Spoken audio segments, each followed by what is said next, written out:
Bismillahirrahmanirrahim. Assalamualaikum warahmatullahi wabarakatuh. Yang bentang nak kai. Miak menggeng hasa soalan. Yang jalan bentang so ya habana hukum ia kong seorang mumayyiz. Belah dah untuk mu ismiang. Udah lah. Neneh mu tujuh pantan na. Benar nyu mu ismiang. Benar ia kong lepas mu nyu mu ismiang na. Ta tem cái đấy. Mu ismiang cái hậu gái rồi có em cái đấy nyu chuyện ia kia nữa nè.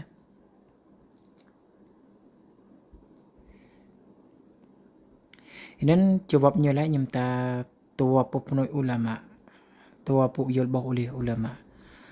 Qal tisa kong sahih ta masyhur kelai ianan yang kia ianan yang kia lai ia mustamal. Thì hậu ai mực mai padau untuk pahacai kyo ianan belahu hi padau untuk po hadas nyunan mu ismiang.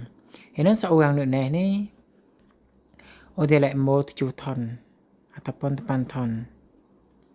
Maka nyu nama ismiang. Maka ia kong lepas mu nyu ismiang kenenan dia ia mustamal ya. Tanda orang pada untuk jenis ibadat. Yanan ia kong nyu teprah mai nyu lepas mu nyu ismiang na. Maka ia nan hau ai mu na pahacai najis ataupun mu nama ismiang jeng ataupun mu nào ngak kai giao ka mu năm nay eo vào chụp cái nào chuyện có phải thấy hay bên này thì mu mầm nhôm mu mà ngak kai mong po hadai skim kenan hau kalau itu Imam Baghawi dan ulama kai kelai enan hukan ia mustamal yo tim ta ya orang pada untuk ibadat fardu ia semang yunan huka usah untuk patra jenis fardu. Yanan kalau tisan kelai ianan ia mustamal. Ia mustamal na. Dan ho aj pada jing yanan kalau titua kelai ianan tetap ia mutlak. Tetap mutlak kang na.